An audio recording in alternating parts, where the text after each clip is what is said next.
साथियों नमस्कार। साथियों, जैसा कि आप जानते हैं कि नेपाल अचानक से चर्चा में आ गया है। नेपाल हमें तेवर दिखा रहा है। हमारे फॉरेन सेक्रेटरी विक्रम मिश्री साहब नेपाल में जाकर के वहां के प्रधानमंत्री बालेन शाह से मिलने वाले थे। 11 तारीख को मीटिंग होनी थी, लेकिन वहां के प्रधानमंत्री ने यह कहकर के मना कर दिया कि मैं अपने समकक्ष व्यक्ति से मिलूंगा। अब वहां के प्रधानमंत्री का समकक्ष तो हमारे प्रधानमंत्री हुए। इस तरह का विवाद खड़ा करके पूरी मीटिंग कैंसिल करनी पड़ी।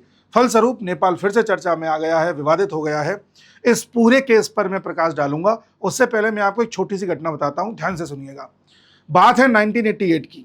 1988 में राजीव गांधी अपनी वाइफ सोनिया गांधी और एंटोनियो माइनो के साथ नेपाल की यात्रा पर जाते हैं। वहां पशुपतिनाथ मंदिर में जाकर के दर्शन करना चाहते हैं। राजीव गांधी जी को दर्शन करने दिए गए, लेकिन सोनिया गांधी को मंदिर में नहीं जाने दिया गया। राजीव गांधी ने कहा कि ना आने दो। पुजारियों ने कहा नहीं आ सकती, क्योंकि ये क्रिश्चियन है और इस मंदिर में सिर्फ हिंदू आ सकते हैं, ये इस मंदिर का रिवाज है। प्रधानमंत्री ने कहा मैं प्रधानमंत्री हूँ, कह रहा हूँ आने दो। उन्होंने कहा देखिए माफी चाहते हैं, आप कुछ भी करवा लीजिए, इस मंदिर की मान्यता को हम नहीं तोड़ सकते। इस बात को लेकर के राजीव गांधी इतना ज्यादा चढ़ गए कि नेपाल पर इकोनॉमिक ब्लॉकेड लगा दिया। इकोनॉमिक ब्लॉकेड का मतलब है उस समय तक नेपाल और भारत के संबंध ऐसे थे, बिल्कुल नेपाल हमारा छोटा भाई जैसा। नेपाल के पास जितनी भी चीजें जाती थी 90% चीजें इंडिया से जाती थी, और नेपाल कुछ बेचता भी था तो 80% चीजें हम ही खरीद लेते थे।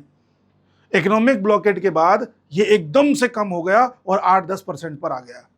टोटल 17 मार्ग थे जिससे माल उधर जाता था या इधर आता था, और 17 में से 15 मार्ग बंद कर दिए गए राजीव गांधी की सरकार के द्वारा। एकदम से रातों रात नेपाल में तहलका मच गया। खाने की शॉर्टेज होने लगी, कपड़ों की शॉर्टेज होने लगी, अन्य उपकरणों की शॉर्टेज होने लगी। वहां से नेपाल ने सोचा कि हमें अपनी पॉलिसी में शिफ्ट करना चाहिए, और तब से पॉलिसी कुछ ऐसी शिफ्ट हुई है कि नेपाल को हम पहले जैसा दोबारा नहीं बना पाए हैं जी। लगे हाथ एंटोनियो माइनो का एक किस्सा और बता देता हूं। जब राजीव गांधी जी से इनकी शादी हुई थी, आई थिंक 1969 में या 79 में, मुझे तारीख याद नहीं आ रही। उस समय जब ये इंडिया आई थी एंटोनियो माइनो, तो इंडिया आते ही सबसे पहले इन्होंने इसरो के सेंटर में जाकर के भ्रमण करने की इच्छा जाहिर करी थी। आखिर तुम्हें इसरो के सेंटर में क्यों जाना था, फिर डीआरडीओ के सेंटर में क्यों जाना होता है बार बार। इस तरह की इनकी कुछ घटनाएं रही हैं जिस पर हम पहले चर्चा कर चुके हैं। वापस आते हैं नेपाल पर। तो नेपाल को हम वापस वैसा नहीं बना पाए हैं जैसा पहले था। क्यों नहीं बना पाए हैं, क्या विवाद है? ये एक और विवाद चल रहा है कि कैलाश मानसरोवर की यात्रा हम नहीं करने देंगे भारत को। ये विवाद और चल रहा है कि लिपू लेक और लिम्पियाधुरा की भी कुछ बातें सुनने में आ रही है, काला पानी कुछ सुनने में आ रहा है। ये सारी चीज़ें क्या हैं, इस पर भी हम बात करेंगे। लेकिन सबसे पहले बात करते हैं नेपाल की हिस्ट्री पर। थोड़ा सा इतिहास जान लेते हैं तो दिमाग में सेट हो जाएगा कि हमें किस ओर आगे बढ़ना है। ठीक है साहब, तो देखिए सबसे पहले जानिए नेपाल का नक्शा है। इसमें ये स्टेट्स हैं 1 2 3 4 5 6 7। ठीक है, बड़े बड़े स्टेट टाइप की हैं। ये पॉलिटिकल मैप है, ये नेपाल का फिजिकल मैप है। इस फिजिकल मैप को अगर आप गौर से देखेंगे तो जितना भी ये आपको हरा हरा दिख रहा है, इसे कहते हैं प्लेन एरिया, यानी मैदानी क्षेत्र। ये जो पीला पीला सा दिख रहा है, ये छोटे छोटे से पहाड़ हैं।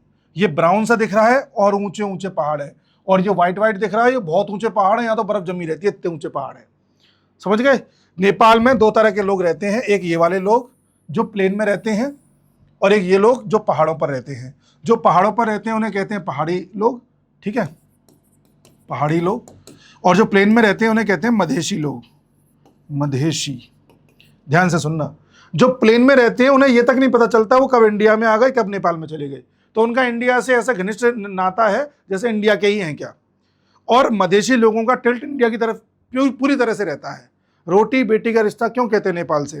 क्योंकि हम शादियां भी कर देते हैं बॉर्डर की इस तरफ और उस तरफ। थोड़ी दूर पता चला ससुराल है और यहाँ पर मायका है। इसलिए ये लोग पूरी तरह से इंडिया की तरफ टिल्ट रहते हैं।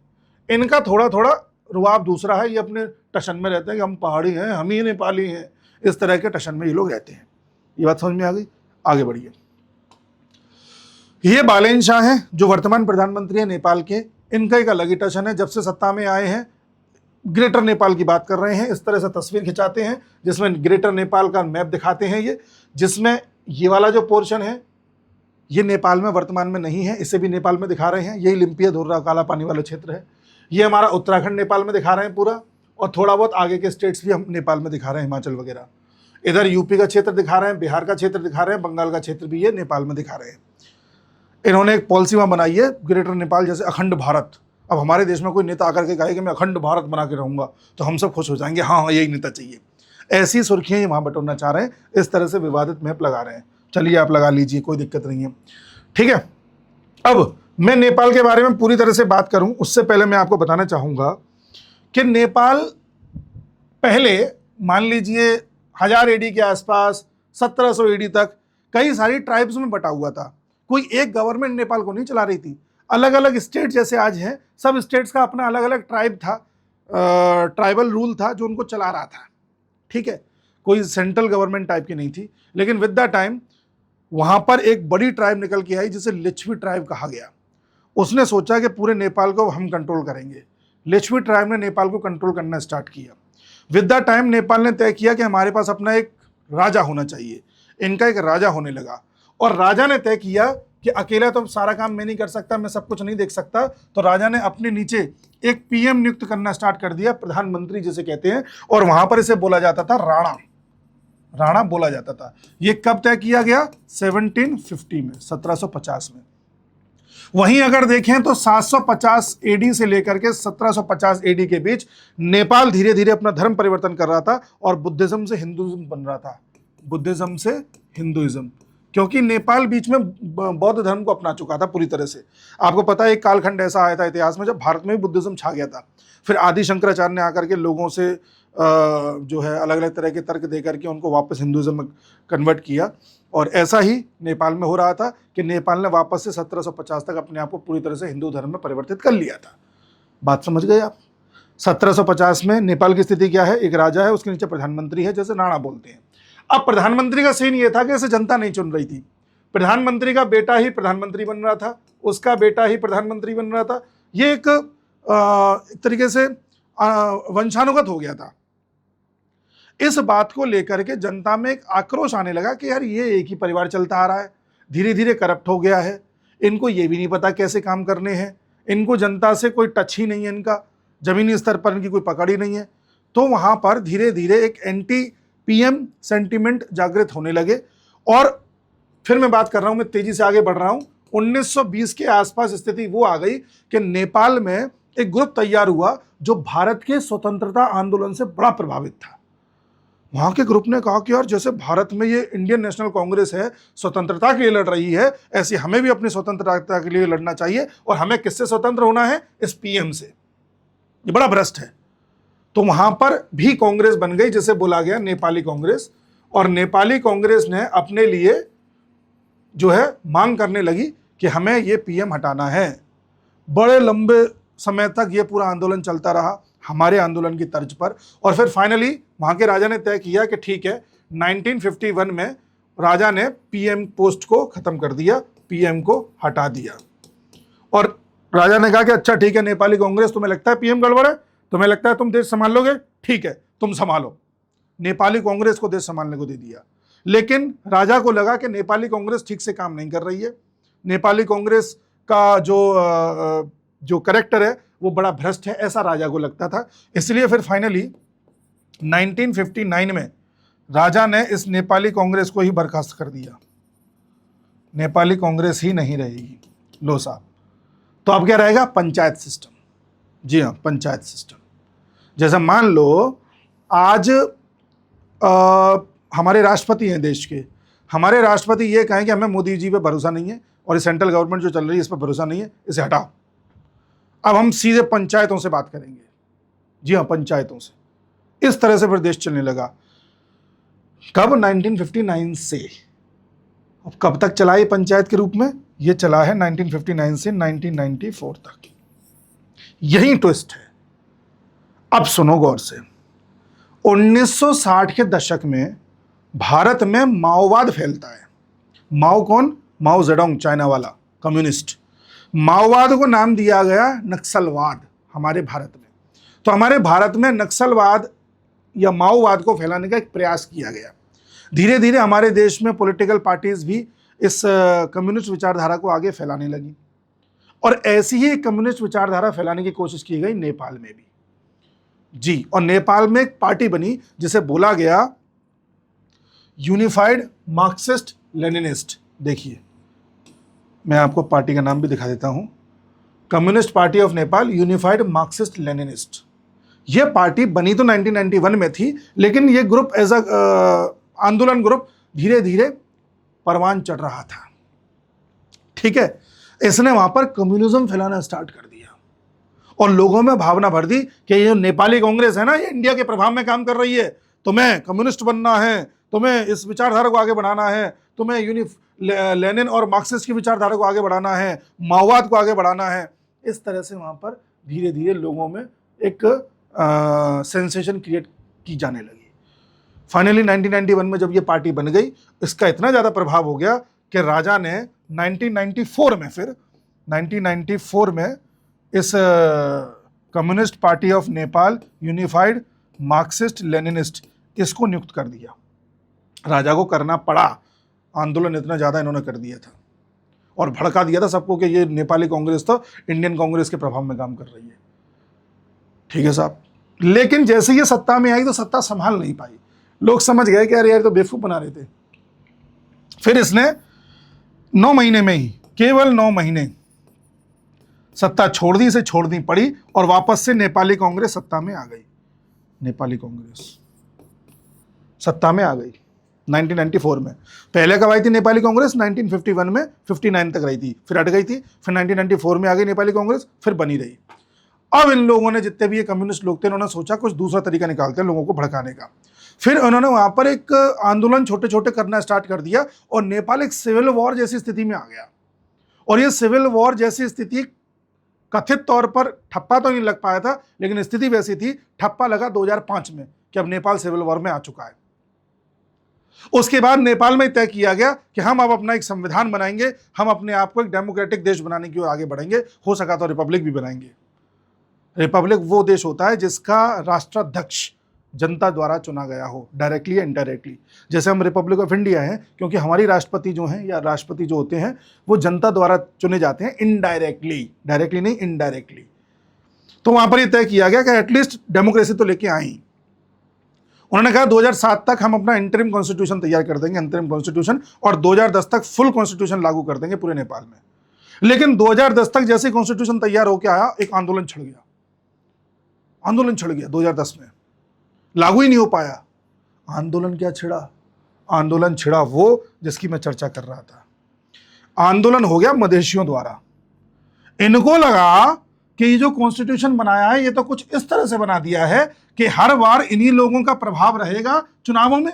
हमारा प्रभाव तो बहुत कम कर दिया है, हमारे जो राज्य हैं उन राज्यों को तो बहुत कम सीट दी गई है, हमारा तो रिप्रेजेंटेशन बहुत कम कर दिया गया है, हम इस संविधान को लागू नहीं होने देंगे। इस तरह से इन्होंने आंदोलन छेड़ दिया। आंदोलन चलता रहा 2015-16 तक। फिर फाइनली 2015 में जाकर के संविधान में बदलाव किए गए, सीट्स का वितरण कुछ इस तरह से किया गया कि हर स्टेट को एक सिग्निफिकेंट अमाउंट में सीट मिले और इन मधेशियों का भी रिप्रेजेंटेशन रहे। पॉइंट सुनना, मैं आ रहा हूं मुद्दे पे। फिर 2015 में जाकर के अमेंड करके कॉन्स्टिट्यूशन लागू किया गया। अब यहीं से पेच है। ये जो मधेशी आंदोलन हुआ था, नेपाल को वहां के प्रधानमंत्री केपी शर्मा ओली ने भड़का दिया कि ये मधेशी आंदोलन भारत की कांग्रेस ने करवाया या भारत ने करवाया है। उस समय तो कांग्रेस सरकार थी। बोला ये तो सब भारत करा रहा है। नेपाल के लोगों को लगा अच्छा भारत करा रहा है, जबकि 2015 में नेपाल में बहुत बड़ा अर्थक्वेक आया था और भारत ने मदद की थी सबसे ज्यादा। उसको भुला दिया गया, ये भड़का दिया गया कि आंदोलन तो भारत करा रहा है। तो लोगों को लगा अच्छा भारत करा रहा है, पहाड़ी लोगों को। इसके आड़ में केपी शर्मा ओली ने 2016 में चाइना के साथ एक ट्रीटी साइन कर ली। चाइना के साथ ट्रीटी कुछ इस तरह की साइन करी इन्होंने कि साहब हम जो माल भारत से मंगाते थे या जितना भी हमारा इंपोर्ट भारत से आता था, अब हम भारत से कम मंगाएंगे। हम एक काम करेंगे, चाइना के रास्ते ही सब कुछ मंगाया करेंगे, रेल की लाइन बिछवाएंगे हम, यहाँ से रेल से चाइना का जैसे मैप आता है यहाँ से ऐसे करके चाइना के पोर्ट्स तक लेके जाएंगे और पोर्ट से फिर शिप के माध्यम से दुनिया में पहुँचाएंगे। क्योंकि अभी तक 2016 तक नेपाल को कोई भी चीज़ एक्सपोर्ट इंपोर्ट करनी है दूसरे देशों में तो कोलकाता पोर्ट का इस्तेमाल करता था। चाइना ने कहा तुम कोलकाता पोर्ट क्यों इस्तेमाल कर रहे हो, भारत के भरोसे क्यों बैठे हो, भारत बड़ा स्लो है, कई दिन लग जाते होंगे तुम्हें कोलकाता पोर्ट तक ही पहुंचाने में, हम तुम्हें ऐसी रेल बना के देंगे फटाफट तुम्हारा माल यहाँ पहुंचेगा, सड़कें बना के देंगे, आओ हमारी तरफ। केपी शर्मा ओली ने चाइना के साथ 3 बड़े एग्रीमेंट कर लिए कि पेट्रोलियम और पेट्रोलियम के उत्पाद भी हम चाइना से खरीदेंगे, रेल और रोड का नेटवर्क हम चाइना का यूज़ करेंगे, जो BRI कहलाता है, हम बेल्ट एंड रोड इनिशिएटिव, हम चाइना के उसमें पार्ट बनेंगे, और एक्सपोर्ट इंपोर्ट भी चाइना से ही ज़्यादा बढ़ाएंगे। तो भारत से दूरी हो गई अपने आप। जब चाइना की तरफ तुम चले ही गए हो तो अब तुम बदमाशी दो गई। फिर केपी शर्मा ओली ने और बदमाशियां दी कि साहब ये जो क्षेत्र है भारत वाला ये नेपाल का है। फिर कहा कि साहब जो राम जी हैं वो नेपाल में जन्मे थे। तब मीम्स चलते थे कि हर चीज़ नेपाल से स्टार्ट हो रही है, लगता है ब्रह्मांड की उत्पत्ति भी नेपाल से हुई है, इस तरह के मीम्स चलते थे। वहाँ से दरार बढ़ती चली गई। भारत ने कोई प्रतिक्रिया नहीं दी, पर वो करने लगे। ऐसा क्यों कर रहा था केपी शर्मा ओली? क्योंकि बदले में चाइना, देखो कोई चीज़ फ्री में नहीं देता। चाइना अगर इनको ये सुविधाएं दे रहा है तो इनसे ले क्या रहा है? चाइना ने इनके कई सारे गांव जो तिब्बत के बॉर्डर पे पड़ते हैं वो कब्जा लिए थे, और ये बात मीडिया में नहीं आने दी गई केपी शर्मा ओली के द्वारा। मीडिया में ये बात ना आए इसलिए केपी शर्मा ओली ने नया मुद्दा छेड़ दिया था। वो ये था कि ये जो ओलंपिया दुर्रा वाला क्षेत्र है ये हमारा है। जैसे आप ये मैप देखिए गौर से, इस मैप में ये जो पीला वाला पोर्शन है ये भारत का है, लेकिन इसने कहा कि नहीं, मैप नेपाल का ऐसे है, ऐसे। ये वाला जो पोर्शन है जो मैं शेड कर रहा हूँ ये भी नेपाल में आता है, ऐसा इनका कहना था। इसको अगर मैं जूम कर दूं तो ये जूम होके ऐसे आ गया। ये इसने कहा कि साहब ये हमारा पोर्शन है। हमने कहा कैसे? इसने कहा कि देखो 1816 में अंग्रेजों नेपाल के बीच में ट्रीटी हुई थी, ट्रीटी ऑफ सिगौली। उस ट्रीटी के अनुसार यह कहा गया था कि नेपाल और भारत का जो बॉर्डर है वो महाकाली रिवर है। ये है महाकाली रिवर, या काली रिवर भी कह सकते हैं। काली नदी ही है जो नेपाल और भारत का बॉर्डर बनाती है। ऐसा नेपाल और अंग्रेजों के बीच में तय हुआ था। हो गया साहब। बट नेपाल ये कहता है कि काली नदी स्टार्ट कहां से होती है? काली नदी स्टार्ट होती है यहां से, लिम्पिया धुर्रा से ऐसे आती है और फिर ऐसे आ जाती है, यानी कि ऐसे आती है और फिर ऐसे आ जाती है। ऐसा नेपाल कह रहा था। हमने कहा नहीं, काली नदी ये नहीं है। काली नदी तो वो है जो लीपू लेक से स्टार्ट होती है, काला पानी होती हुई ऐसे आती है। एक सेकेंड, लीपू लेक से स्टार्ट होती है, काला पानी होती है, फिर ऐसे आ जाती है। ये काली नदी है।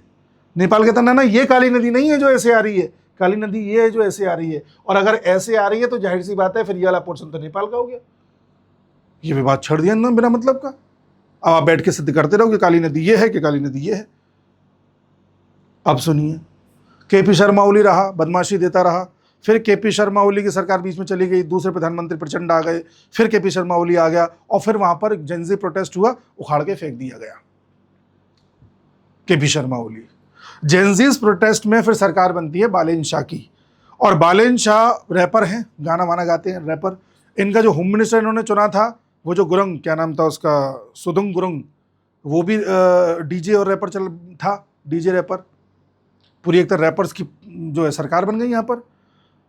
अब यहाँ पर ध्यान देना, ध्यान से सुनना। ये जो बालेन शाह है, बालेन शाह ने 2023 में ये कहा था कि मैं चाइना का विरोध करता हूं और मैं इसके पक्ष में नहीं हूं कि नेपाल BRI का हिस्सा बने, और मैं ऐसी किसी जगह इन्वेस्टमेंट करना नहीं चाहता जहां चाइना का इन्वेस्टमेंट है। ऐसा इसने कहा था 2023 में। कहा था हमें भारत की तरफ ही रहना चाहिए। फिर अचानक क्या हुआ कि 2025 में आंदोलन होता है, और 26 में जब ये सत्ता में आते हैं 6 मार्च को, तो ये कहते हैं कि हमें भारत और चाइना में बैलेंस बना के चलना होगा, और हमें बैलेंस कम, ये भारत का विरोध ज़्यादा दिख रहा है। इस तरह से नक्शा दिखा देना, लीपू लेक वाला विवाद फिर से खड़ा कर देना। इनके पार्लियामेंट में जो अपोजिशन है वो लीपू लेक का फिर से विवाद उठा रही है। लीपू लेक ये वाली जो मैं आपको बता रहा था, ये वाली। और ये भी कह देना कि जो कैलाश मानसरोवर की यात्रा है वो आप इस तरह से नहीं कर सकते जैसे कर रहे थे, क्योंकि यात्रा के बीच में ये नेपाल का हिस्सा आ जाता है। ठीक है, ये कह रहे हैं कि ऐसे नहीं जा सकता इंडिया यात्रा करने, नेपाल को ऐसे क्रॉस करके नहीं जा सकते, ना इंडिया जा सकते ना चाइना। मान लो चाइना का कोई आदमी जाना चाहे तो, चाइना यूज़ करना चाहे तो। अब इस पे आता हूँ, ये कैलाश मानसरोवर की यात्रा का क्या सीन है। देखिए, ध्यान से देखना, ये मैप है, ये काली वाली पट्टी नेपाल है और मैं लाल वाली नीली वाली बना दूंगा। अगर आपको कैलाश मानसरोवर की यात्रा करनी है तो आपके पास मुख्यतः 3 मार्ग हैं, 3 मार्ग। अगर आप भारत में हैं तो आप बस से जाइए या किसी से भी जाइए, आप पहुंच जाएंगे यहाँ पर। फिर यहाँ से पैदल जाइए, यहाँ लीपू लेक पास है। पास यानी कैसा दर्रा है, पहाड़ों के बीच में कैसा गैप है जिससे आप यहाँ से इस तरफ जा सकते हैं, तिब्बत की तरफ। ठीक है, तो आपको यहाँ ट्रैकिंग करनी पड़ती है, पैदल पैदल जा करके फिर आप यहाँ पहुँच गए, फिर आप दोबारा कोई गाड़ी पकड़ लो और कैलाश मानसरोवर चले जाओ। एक रास्ता ये है। इसी में दिक्कत है इनको। ये कह रहे हैं कि भारत जो सोचता है कि भारत होता हुआ मानसरोवर चला गया, ये भारत है ही नहीं, क्योंकि इतना तो नेपाल है। तो इनका कहना यही है कि भारत जो सोच रहा है कि भारत होके जा रहा है वो एक्चुअली नेपाल होकर के जा रहा है, क्योंकि लीपुलेक वाला एरिया हमारा है। ठीक है, ये विवाद छेड़ा इन्होंने। तो मैं आपको रास्ते बता रहा था। तो एक रास्ता तो ये हो गया, भारत होते हुए निकल गए। दूसरा रास्ता ये है कि भारत से आप नेपाल चले जाओ। ठीक है, नेपाल से फिर रास्ता पकड़ करके फिर नेपाल से चले जाओ। और तीसरा रास्ता ये है कि आप सिक्किम होकर के चले जाओ। सिक्किम होकर के कैसे? सिक्किम से या नाथुला पड़ता है, यहाँ भी दर्रा पड़ता है, पहाड़ों के बीच में गैप। यहाँ से फिर आप गाड़ी पकड़ के यहाँ कंगमा पहुँचो और फिर सीधे पहुँच जाओ। 1500 किलोमीटर है। तो लास्ट ईयर आई थिंक 2025 में या 24 के लास्ट में चाइना ने कह दिया था कि हमने जो ये मार्ग बंद कर रखा था इंडिया के लिए, अब हम इसे दोबारा खोलते हैं, इंडिया जा सकता है, यूज़ कर सकता है। बट तेवर नेपाल के देखो, वो कहता है कि इंडिया इस रास्ते को यूज़ नहीं कर सकता क्योंकि नेपाल की सॉवरेनिटी में आ रहा है।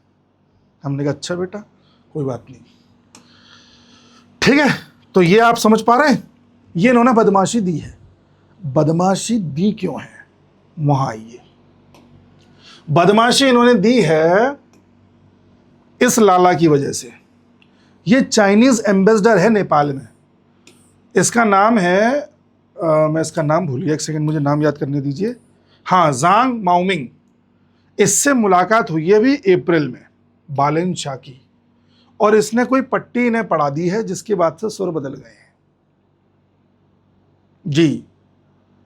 तो चाइना भरसक प्रयास कर रहा है उन गांवों को कब्जाने की जो नेपाल और तिब्बत के बॉर्डर पर हैं, और ये मजबूरी बालेन शाह की है कि बालेन शाह उस मुद्दे को उठा नहीं सकते, क्योंकि अगर इन्होंने वो मुद्दा उठाया तो इनकी जनता मांग करेगी कि गांवों को वापस लो, और वो इनकी औकात नहीं है। Point number 1। Point number 2, with the time Nepal में इतनी ज्यादा पॉलिटिकल पार्टीज बढ़ गई हैं, और आधे से ज्यादा पॉलिटिकल पार्टीज कम्युनिस्ट पार्टीज हैं, बड़ी बड़ी पार्टीज। तो उनकी विचारधारा ही प्रो चाइना है, तो आप उसका विरोध नहीं कर सकते। बालेन शाह ये जानते हैं कि अगर मुझे अपनी सरकार चलानी है, क्योंकि एक्सपीरियंस तो है नहीं है, कोई पता भी नहीं कैसे चलाई जाती है, अगर सरकार चलानी है तो या तो मैं चाइना का विरोध करूं या इंडिया का विरोध करूं। चाइना का विरोध किया तो औकात नहीं है, वो पुल पट्टी खुल के बाहर आ जाएगी कि चाइना ने गांव कब्जा लिए, मैं उसका कुछ कर नहीं पाऊंगा। इससे अच्छा इंडिया का ही विरोध कर लूं, क्योंकि इंडिया कुछ कहता तो है नहीं। हर साल 1800 करोड़ रुपए हमें देता अनुदान के रूप में, वो आगे भी देता रहेगा। इंडिया से हमें कभी कोई वॉर का भी खतरा नहीं है ना। इंडिया के साथ जो संबंध चल रहे थे वो चलते ही आ रहे हैं। कितना भी इंडिया को हमने गाली दी, फिर भी इंडिया करते ही आया है। तो इंडिया सॉफ्ट टारगेट है। इंडिया को गाली देता रहूंगा या उससे रिश्ते खराब करता रहूंगा, ग्रेटर नेपाल दिखा करके लोगों को ये बताता रहूंगा कि देखो मैं नेपाल को बड़ा बनाने वाला हूं। तो एक राष्ट्रीय मुद्दा जीवित रखूंगा और इंडिया को टारगेट करता रहूंगा, अपनी सरकार चलती रहेगी। वो लोग मुझे वोट देते रहेंगे जो कम्युनिस्ट गवर्नमेंट को पसंद करते हैं, क्योंकि कम्युनिस्ट गवर्नमेंट को पसंद करने वाले वो लोग हैं जो चाइना को भी पसंद करते हैं, इंडिया को हिट करते हैं। तो अगर कम्युनिस्ट लोगों के वोट चाहिए तो इंडिया को हिट करते रहो। ये इसने पॉलिसी अपनाई है। इसको पता है मैं जो जेनजी प्रोटेस्ट करके इस सत्ता में आए हैं, वही मुद्दा अगर फिर से छिड़ गया तो इन्हें भी जनता वैसे ही भगा देगी। तो सरकार चलाएं कैसे, बुद्धि तो है नहीं है, तो सरकार ऐसे ही चला लो कि भारत से फॉरेन सेक्रेटरी विक्रम मिश्री साहब आ रहे हैं, मैं उनसे नहीं मिलना चाह रहा, मैं तो समकक्ष से मिलूंगा। जबकि हमारे अजीत डोभाल साहब, एस जयशंकर साहब रूस जाते हैं तो पुतिन साहब से मिलके आते हैं। पुतिन साहब ने तो कभी नहीं कहा कि मिलूंगा तो मोदी जी से ही मिलूंगा। भाई डिप्लोमेसी ऐसे ही चलती है, पर इनमें ज्यादा अकड़ है। तो भारत क्या कर रहा है अब? भारत इनकी भाषा में जवाब नहीं दे रहा, क्योंकि भारत कभी भी किसी भी कंट्री के पीएम से या प्रेसिडेंट से रिश्ते नहीं बनाता। भारत रिश्ते बनाता है जनता से। भारत जानता है कि आज जो भी भारत करेगा वहां की जनता देख रही है, जनता को अपने साथ करके चलो। ये इनका क्या, ये हट जाएंगे आज नहीं तो कल। जनता को ये नहीं लगना चाहिए कि भारत तेवर दिखा रहा है।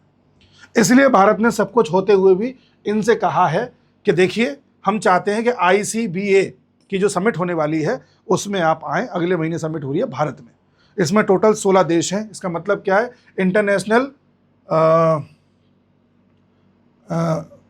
बिग कैट अलायंस है ये, ठीक है। इसकी फुल फॉर्म ये किस तरह से लिखी गई है मुझे समझ में नहीं आ रहा, कुछ हो सकता है गलती इसमें हो, लेकिन बिग कैट का मतलब जितने भी बड़े बड़े जैसे लेपर्ड हो गया, लायन हो गया, टाइगर हो गया, जैगुआर हो गया, इस तरह के जो जानवर होते हैं, स्नो लेपर्ड हो गया, जो भारत नेपाल में पाए जाते हैं या बॉर्डर पे पाए जाते हैं, हिमालयाज़ में पाए जाते हैं, उनको बचाने के लिए एक गठजोड़ किया गया है। तो उसकी एक कॉन्फ्रेंस होनी है, तो उसमें हम कह रहे हैं कि आप आइए, शिरकत कीजिए, हमें एनवायरनमेंट को बचाने के लिए आगे बढ़ना चाहिए, ठीक है।